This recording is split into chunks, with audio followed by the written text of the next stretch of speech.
Morning. ഇത് നമ്മൾ science and ടെക്നോളജിയാണ് എടുക്കാൻ പോണത്. സയൻസ് ആൻഡ് ടെക്നോളജിയിൽ നെക്സ്റ്റ് ചാപ്റ്റർ 13ാമത്തെ ചാപ്റ്ററാണ് വർക്ക് ആൻഡ് എനർജി.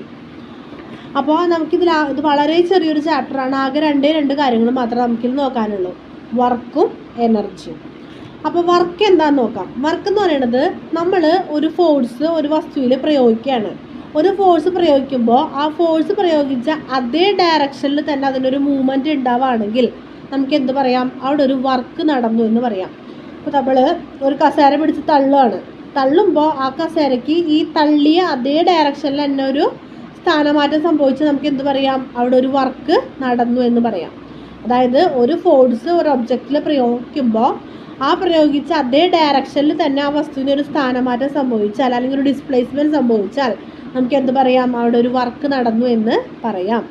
വർക്കിൻ്റെ ഇക്വേഷൻ എന്ന് പറയുന്നത് work done is equal to force into displacement അല്ലെങ്കിൽ force into distance. Work done force F S എന്നാണ് പറയുക, എഫ് ഇൻറ്റു എസ് എന്നാണ് പറയുക. W is equal to F into S. Work done W is equal to F into S. F എന്ന് പറയുന്നത് force, S എന്ന് പറയുന്നത് distance അല്ലെങ്കിൽ displacement. അപ്പോൾ ഇതാണ് നമുക്ക് വർക്കിനെ കുറിച്ച് പറയാനുള്ളത്. ഇനി വർക്കിൻ്റെ യൂണിറ്റ് എന്ന് പറയുന്നത് ജൂളാണ്. വർക്കിൻ്റെ യൂണിറ്റ് ജൂളാണ്.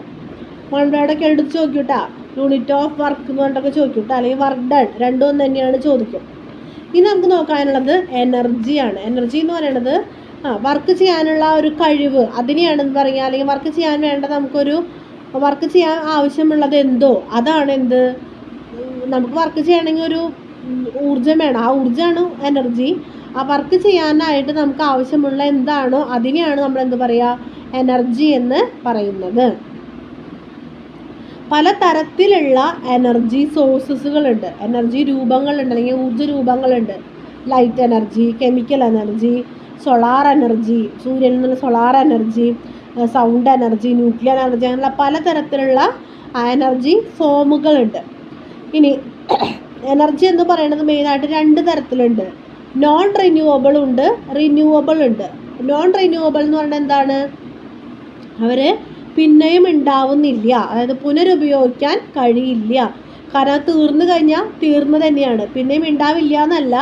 ആ ഒരു എനർജി ഉണ്ടാവാൻ വേണ്ടിയിട്ട് കോടിക്കണക്കിന് വർഷങ്ങൾ വേണ്ടി വരും. അപ്പം അത് നമ്മൾ ലിമിറ്റ് ചെയ്ത് ഉപയോഗിച്ചില്ലെങ്കിൽ എന്താണ്, കുറച്ച് കാലം കൊണ്ട് അത് കംപ്ലീറ്റ് ആയിട്ട് തീർന്നു പോകും. ഇപ്പോൾ കൽക്കരി അങ്ങനെയുള്ള സാധനങ്ങളൊക്കെ ഇല്ലേ, അതൊക്കെ എന്താണ്? റിന്യൂവബിൾ ആണ്, നോൺ റിന്യൂവബിൾ എനർജിയാണ്. ഇനി റിന്യൂവബിൾ എനർജി എന്ന് പറഞ്ഞാൽ പുനരുപയോഗിക്കാനായിട്ട് പറ്റും. ഇപ്പോൾ കാറ്റ്, അതുപോലെ സൂര്യപ്രകാശം, അതൊക്കെ എന്താണ്? നിലയ്ക്കുന്നില്ല അല്ലേ, പിന്നെയും ഉണ്ടായിക്കൊണ്ടിരിക്കുകയാണ്. അപ്പോൾ അങ്ങനെയുള്ള ഊർജ്ജങ്ങൾ എന്ന് പറയുന്നതൊക്കെ എന്താണ്? പിന്നെയും ഉണ്ടാവുന്നത് കൊണ്ട് അതിനെ റിന്യൂവബിൾ എനർജി എന്ന് പറയും. നോൺ റിന്യൂവബിൾ എന്ന് പറഞ്ഞാൽ പിന്നെയും ഉണ്ടാവുന്നില്ല, പുനരുപയോഗിക്കാൻ കഴിയുന്നില്ല. കോള്, കൽക്കരി, പെട്രോളിയം, അതൊക്കെ എന്താണ്? പിന്നെയും പെട്ടെന്ന് ഉണ്ടാവില്ല, കോടിക്കണക്കിന് വർഷങ്ങൾ വേണ്ടി വരും. അതാണ് ഉണ്ടാവുന്നില്ല എന്നുള്ളതല്ല, കോടിക്കണക്കിന് വർഷങ്ങൾ വേണ്ടി വരും. ഇതാണ് 2 തരത്തിലുള്ള ഊർജ്ജങ്ങൾ. പിന്നെ നേരത്തെ പറഞ്ഞതൊക്കെ എന്താണ്? ഊർജ്ജ രൂപങ്ങളാണ്, എനർജി ഫോമുകളാണ്.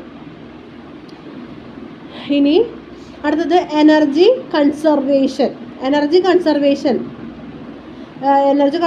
ലോ എന്ന് പറയുന്നത് energy can neither be created nor be destroyed. It can be transform one form to another. Energy എന്ന് പറയുന്നത് എന്താണ്? നിർമ്മിക്കാനും കഴിയില്ല, നശിപ്പിക്കാനും കഴിയില്ല. ഒരു രൂപത്തിൽ നിന്ന് വേറെ രൂപത്തിലേക്ക് മാറ്റാനായിട്ട് പറ്റും. ഇതിനെയാണ് എനർജി കൺസർവേഷൻ ലോ എന്ന് പറയുന്നത്. അപ്പോൾ മാറ്റാൻ പറ്റുമെന്ന് പറയുമ്പോൾ ഇപ്പോൾ നമ്മൾ നോക്കിയാൽ ലൈറ്റിൽ എങ്ങനെയാണ്? ഇലക്ട്രിക്കൽ എനർജീനെ അതെന്താക്കി മാറ്റാണ്? ലൈറ്റ് എനർജിയാക്കി മാറ്റാണ്. ബൾബിലൊക്കെ ഇലക്ട്രിക്കൽ എനർജീനെ ലൈറ്റ് എനർജിയാക്കി മാറ്റാണ്. അപ്പോൾ നമ്മുടെ ഹീറ്റർ എന്താ ചെയ്യണേ? ഇലക്ട്രിക്കൽ എനർജീനെ എന്താണ്? ഹീറ്റ് എനർജി ആക്കിയിട്ട് മാറ്റാണ്. അപ്പോൾ ഒരു രൂപത്തിന് വേറെ രൂപത്തിലേക്ക് മാറ്റാൻ പറ്റും. മാറ്റുമ്പോൾ എന്താണ്? ഇപ്പോൾ ഹീറ്റ് എനർജി എത്ര ഉണ്ടായി, ഇലക്ട്രിക്കൽ എനർജീന് എത്ര ഹീറ്റ് എനർജി ഉണ്ടായി എന്ന് പറഞ്ഞു കഴിഞ്ഞാൽ അവർ 2 പേരും തുല്യമായിരിക്കും. ആ എനർജി ഫോം ചെയ്യുമ്പോൾ എന്താണ്? രണ്ടും ഈക്വൽ ആയിട്ടാണ് ഫോം ചെയ്യുക. എത്ര എനർജിയാണോ മാറിയത് അത്രയും തന്നെയായിട്ടാണ് വേറെ രൂപത്തിലേക്ക് പോവുക. ഇനി നോക്കാനുള്ളത് 2 തരത്തിലാണ് എനർജി പറയാം. ഒന്ന് കൈനറ്റിക് എനർജിയും, 2 പൊട്ടൻഷ്യൽ എനർജിയും. പൊട്ടൻഷ്യൽ എനർജി എന്ന് പറയുന്നത് പൊസിഷൻ കൊണ്ട് കിട്ടുന്ന എനർജിയാണ്. പൊസിഷൻ കൊണ്ട് കിട്ടുന്ന എനർജിയാണ് പൊട്ടൻഷ്യൽ എനർജി. കൈനറ്റിക് എനർജി എന്ന് പറയുന്നത് മൂവ്മെൻറ്റ് കൊണ്ട് കിട്ടുന്ന എനർജിയാണ്. എന്ത്? Kinetic energy. പൊട്ടൻഷ്യൽ എനർജിയുടെ ഇക്വേഷൻ എന്ന് പറയുന്നത് PE, capital PE is equal to mgh, small letter m, small letter g, small letter h. m എന്ന് പറയുന്നത് മാസ്സാണ്, g എന്ന് പറയുന്നത് ആക്സിലറേഷൻ ഡ്യൂ ടു ഗ്രാവിറ്റി ആണ്, h എന്ന് പറയുന്നത് ഹൈറ്റ് ആണ്. ഇനി kinetic energy KE, capital K, capital E is equal to half mv square, m small letter, v small letter, half mv square. m എന്ന് പറയുന്നത് എന്താണ്? മാസ്സാണ്. v എന്ന് പറയുന്നത് വെലോസിറ്റി ആണ്, കാരണം അവിടെ മൂവ്മെൻറ്റ് വരുന്നുണ്ട്.